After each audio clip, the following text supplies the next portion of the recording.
नमस्कार मंडळी. रोजच्या नाश्त्यात कांदे पोहे खाऊन कंटाळा आलाय का? मग बनवा मस्तपैकी तांदळाचं पीठ आणि पाण्यापासून एक मस्त आगळी वेगळी आणि भन्नाट रेसिपी.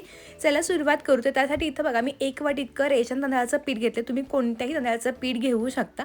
फक्त कोणत्याही एखाद्या वाटीनं किंवा मेजरिंग कपनं हे मोजून घ्यायचं. तर इथं बघा आता मी हे 1 वाटी इतकं पीठ घेतले. ते एका मोठ्या भांड्यामध्ये आता आपण काढून घेऊयात. ही रेसिपी ना अगदी 10 मिनिटात झटकीपट तयार होते. त्यामुळे तुम्ही केव्हाही बनवू शकता.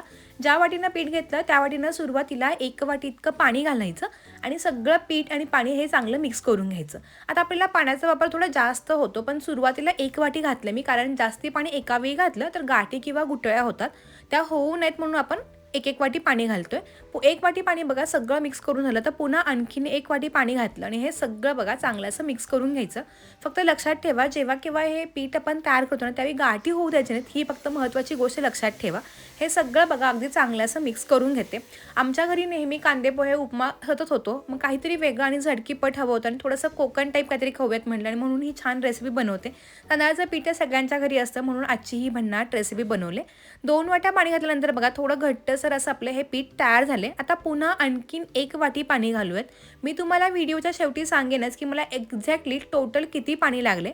आता प्रत्येकाच्या पिठावरती देखील किंवा वाटीच्या प्रमाणात पाण्याचं प्रमाण थोडं कमी किंवा जास्त होऊ शकतं, पण तरीही तुम्हाला मी अंदाजे प्रमाण सांगेनच.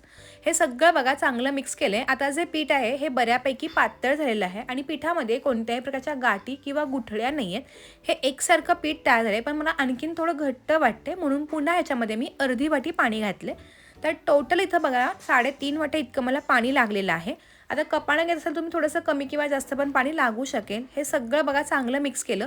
पीठ जितकं पातळ तितक्या रेसिपीला छान जाळ्या पडतात. रेसिपी खाताना खूप मस्त लागते. पीठ जितकं जाडसर तितक्या जाळ्या कमी पडतात, तर ही गोष्ट नेहमी लक्षात ठेवा. चवीनुसार मीठ घालायचं, सगळं चांगलं मिक्स करून घ्यायचं. ह्यामध्ये सोडा किंवा इनोचा वापर होत नाही, त्यामुळं हेल्दी रेसिपी आहे. हे बघा पुन्हा सगळं चांगलं मिक्स करून ठेवलं. आता हे जे पीठ आहे हे चांगलं भिजावं किंवा रेस्ट व्हावं म्हणून ह्याच्यावरती आपण झाकण ठेवून एक 10 ते 15 मिनटं साईडला ठेवायचं आणि तोपर्यंत ह्यासोबत खायला चटणी करूयात, म्हणजे पीठ पण अगदी पटकन रेस्ट होईल. तर चटणीसाठी इथं बघा एका मिक्सरच्या भांड्यामध्ये मी अर्धी वाटी इतके ओल्या नारळाचे काप करून घेतले. तुम्ही सुकं खोबरं पण घेऊ शकता. आता बघा थोडं दाटसरपणा यावा म्हणून 2 मोठे चमचे मी फुटाण्याची डाळ, ह्याला बरेच जण डाळवं म्हणतात, अर्धा इंच आलं वापरले, थोडी चिंच वापरले. चिंचेमुळे चटणीला थोडासा रंग वेगळा येतो. नको असेल तर तुम्ही स्किप पण करू शकता. 2 हिरव्या मिरच्या घातल्या, थोडीशी कोथिंबीर घातली, चवीनुसार मीठ, थोडीशी साखर घालायची आणि पाणी घालून ही चटणी बारीक वाटून घ्यायची. तुम्हाला चटणी हिरवीगार करायची असेल तर तुम्ही ते चिंच जे ते स्किप करून त्याऐवजी लिंबू किंवा दही पण वापरू शकता. ही चटणी बघा पूर्णपणे अगदी छान अशी वाटून घेतली. फक्त काय होतं, चिंच लिंबू यामुळे ना आंबटपणा येतो आणि त्यामुळे चटणी मस्त लागते. अगदी छान अशी बारीक बघा एकसारखी आपली चटणी तयार झाली. तुम्ही ही चटणी कोणत्याही उत्तापा, डोसा, इडली अगदी कशासोबतही सर्व करू शकता. आता ह्या चटणीला आपण फोडणी देऊया. त्यासाठी एका फोडणी पात्रामध्ये बघा मी 1 ते 2 चमचे आपण तेल गरम करून घ्यायचं. तेल कडकडीत तापले की 1 मोठा चमचा जिरे घालायचे. जिरे चांगले फुलले गेले पाहिजेत. त्यामध्ये कढीपत्त्याची 3 ते 4 पानं घालायची. मस्तपैकी ही गरमागरम आणि खमंग फोडणी तयार करून घेतलेल्या चटणीवरती घालायची, म्हणजे चटणीला आणखीनच खमंग लागते. तर आपली मस्तपैकी साधी सोपी झटकीपट बनणारी ओल्या नारळाची चटणी तयार झाली. चिंचेमुळे फक्त त्याला थोडासा रंग वेगळा तो, मात्र चवीला ना भन्नाट लागते. चटणी तयार झाली तोपर्यंत 10 ते 15 मिनिटं झाली होती आणि आपण जे पीठ रेस्ट केलं होतं ते पण बघा छान असं रेस्ट झालेलं आहे.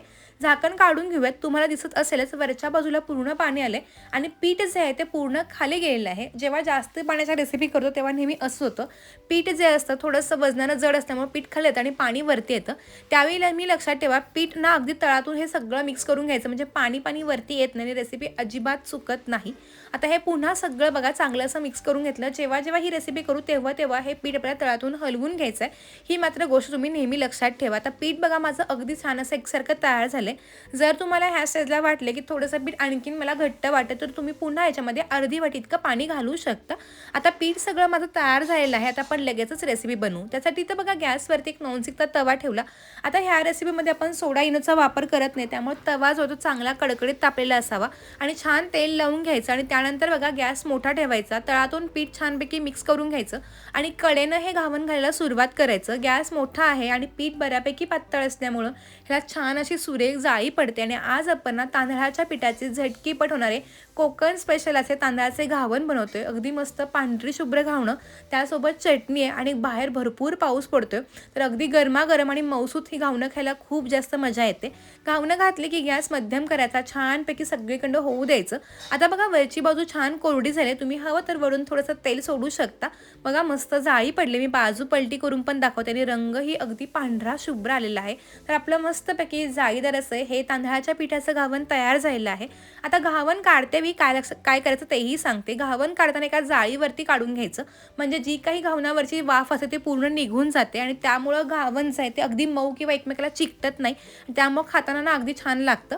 तर पुन्हा आणखीन एक घावण बनवून घेऊ. आता गॅस मोठा ठेवायचा, पुन्हा जास्त तेल लावायची गरज नाही आहे, फक्त थोडंसं हलकं तेल लावून घ्यायचं. पीठ सगळं पुन्हा तळातून मिक्स करून घ्यायचं आणि छानपैकी कडेनं घावण घालायचं. तव्याच्या कडेनं घावण का घालायचं हेही सांगते, कारण तवा जो तो मध्यभागी जास्त तापतो आणि कडेला कमी तापतो, म्हणून सुरुवातीला कडेनं घावण घालायचं आणि सगळ्यात शेवटी मध्यभागी घालायचं. त्यामुळं काय होतं, घावण एकसारखं भाजलं जातं. तर ह्या सगळ्या टिप्स मला माझ्या आत्यानं सांगितल्यात आणि त्या पद्धतीने मी नेहमी घावण करते. तुम्हाला माझ्या आत्याच्या रेसिपी खूप आवडतात, तुम्हाला त्या खूप छान वाटतात, तर आणखी माझ्या आत्याच्या अशा वेगवेगळ्या रेसिपी मी घेऊन येणार आहे. तुम्हाला माझी आजची ही तांदळाच्या पिठाची झटकीपट होणारी पांढऱ्या शुभ्र घावण्याची रेसिपी कशी वाटली हे मला कमेंटद्वारे कळवायला विसरू नका.